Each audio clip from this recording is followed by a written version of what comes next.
Welcome to the Common Man Football Show. My name is James Coburn, and today's episode we're going to be answering another viewer addressed question of can you do a Josh Gordon video by Josh, I think Bukes. I'm probably saying that wrong. Sorry about that.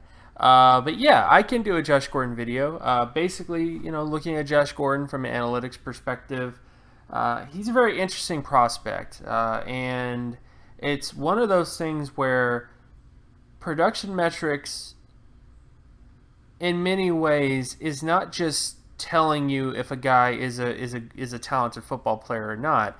In many ways, it's not even asking that question at all. It's at least showing, is this someone who can produce like a dominant football player? Because if you're able to produce like a dominant football player at the college level, then you should be able to produce like a dominant football player consistently at the NFL level. And when it comes to Josh Gordon's case, he's certainly a case where he didn't lack talent, but there were some things in terms of his production that kind of flies in the face of people who just think that talent is all that matters. And he just has to rise above his character concerns when if you're not able to rise above your character concerns in college, then how are you going to rise above those concerns in the NFL is all I'm trying to say. So we're going to be getting into his production, his athleticism, and of course what he did in the NFL, and then just a general view on Josh Gordon, what the future may hold for him, and sort of future projections and stuff like that. This is a very late video on the matter, of course, because Josh Gordon has basically been in NFL purgatory for the last coming up on almost 4 years now, if not more so. So yeah, this is gonna be kind of a weird video from that kind of perspective. But just so you guys understand the metrics I'm going to be using today, I'm going to be using passing yardage, market share, production metrics. That metric in particular uses passing yardage divided by at least an individual statistic in passing yardage divided by the team total passing yardage. So if a wide receiver had 1,000 yards in a 4,000 yard offense, that wide receiver had 25% passing yardage market share production. You take that number, you divide it by the team total, and then boom, you have a way to compare the production of every single wide receiver since 1969, at least in my data set. And then, of course, we're looking at athleticism. Explosive lower body strength is the vertical and broad jump measured against mass density, which, of course, is weight divided by height. The speed score is the 40-yard dash measured against mass density. And the flexibility score is short shuttle and three cone measured against mass density, which determines flexibility for a player. With all that stuff out of the way, let's get to Josh Gordon in terms of his production, his athleticism, and what he did at the NFL level. So starting with production for Josh Gordon, when it comes to his market share production at Baylor, there was only one season in particular he was able to do market share production, and he only scored a 45.39 out of 100, which based on my data doesn't have him as a 5-time All-Pro player, 3-time All-Pro player, 3-time Pro Bowl player, or even long-term starter based on his production at that level.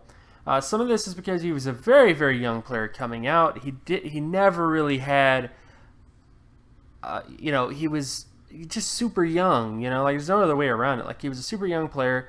He also had to deal with different sort of drug sort of issues as well when he was playing at Baylor.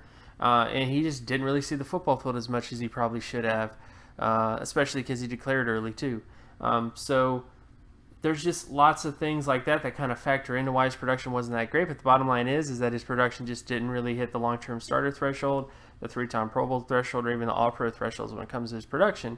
But I would not say that this is because he lacks athleticism or talent, because based on his athleticism, he scored a 87.69 in terms of explosive lower body strength, at 85.56 in terms of speed for his size, and unfortunately I don't have any flexibility testing for him to determine that. But what you can see is his explosiveness and his speed are both above average.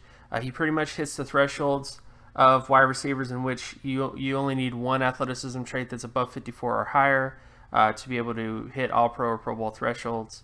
Because again, wide receiver is not so much about being a great athlete all around. It's about having at least one above average athleticism trait. And in Josh Gordon's case, as you can see, he was an explosion speed type of athlete coming out of Baylor.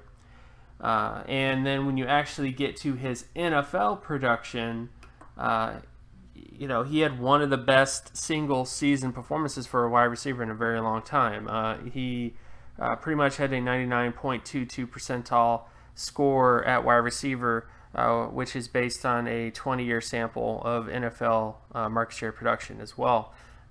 So he was a very, very productive wide receiver in the NFL, but it was one season, and that was it.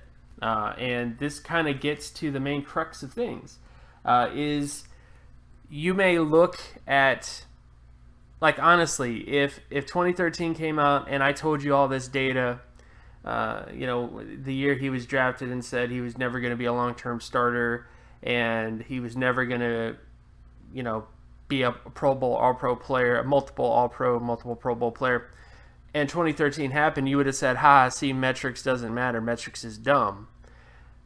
But for some reason, which again, I don't think his production data was informing his talent as much as his inability to consistently dominate year in and year out because of just stuff off the field. And this speaks to, again, when I did the DGB video, just talking about DGB and the fact that he was also a similar guy who didn't hit the starter threshold based on his production because of stuff off the field with him, and sort of his own sort of issues and demons that he was battling, and he just wasn't able to see the field. And so far, he's just been bouncing team to team. In Josh Gordon's case, it's very similar to DGB, with the only difference is that Josh Gordon actually does have talent. He does have really great athleticism. He did have a season in which he had one of the best wide receiver seasons in the last 20 years at the wide receiver position as well. But if you can't stay on the football field, if you can't stay clean, and of course I'm not even talking about weed, I'm just talking about not drinking alcohol, because a lot of the reasons why he, basically failed drug tests was not because of smoking the weed as much as having alcohol in the system, which, when you're in a drug rehab type of policy sort of system or program, you're not supposed to do any type of drugs at all, and that are considered, abusive drugs. So I really don't know what else to really say about Josh Gordon. I think it's clear that he had a super duper productive season. I don't like my metrics, to be brutally honest, in this case. But in my opinion, just looking at the data, it does kind of make sense that, because this is the biggest thing. Data is not so much about saying who's good or bad as much as posing a question. If you say that Josh Gordon is one of the greatest wide receivers to ever come out of the draft, for example, I would ask you, then why didn't he hit multiple All-Pro, multiple Pro Bowl, or even starter thresholds of production in college? And then when you look into it, you would probably conclude that, well, he didn't hit these thresholds because of stuff off the field in terms of character and stuff like that, because character is just as important as production, as athleticism, as talent. And, some people compare Josh Gordon to like Randy Moss, and or some others, like Randy Moss is probably the best example, because Randy Moss was another guy who did have his fair share of problems in terms of his college career. But this was Randy Moss's production in college versus Josh Gordon's production in college. Randy Moss went on to become one of the best wide receivers in the NFL, while Josh Gordon continually does things to end up off the football field. So this is one of those cases where, again, the production data is not so much informing you on the talent of a player. Talent is always going to be separate from that player. You could be one of the most talented football players ever. You could be Brett Favre, level talent, or Peyton Manning or Tom Brady level talent in terms of your ability to throw the football and anticipate. But if you have stuff off the field, in terms of character sort of issues that are just self-sabotage, whatever you want to call it, you're gonna have problems putting production on paper. You're gonna have problems proving that you can be relied upon week in and week out to produce. If you just have never been able to do that in your entire career. And I would just say in Josh Gordon's case, what's clear from data is that he's just one of those players who his production didn't really hit the method it should have been in college. He came out really young, had a spectacular season in 2013, and then ultimately just messed up and then just kept messing up and just kept messing up and just kept messing up. And at this point, who knows where Josh Gordon is anymore in terms of he's reinstated or what. Every time he comes up, he seems to fail another drug test or fail something else. So, again, it's a sad case, but all I would say is, again, based on his analytics profile, he is someone that had great athleticism. He was someone who did prove in the NFL that he could put up a very good season, but he's not able to prove he can do this consistently. He can consistently put up a season like this, and then the next year do it again, and then the next year do it again. A lot of that stuff is because of some of the same things that kept him off the field a bit in college. And this is just something where, a lot of times we say that, a guy can change.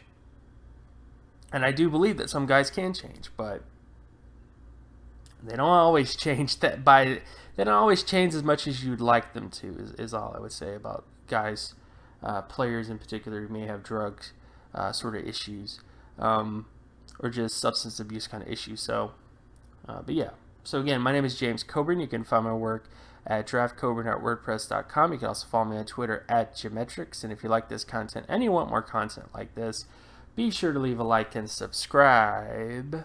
Share this video as well with anybody that you know, and I will talk to you guys in the next video. Peace.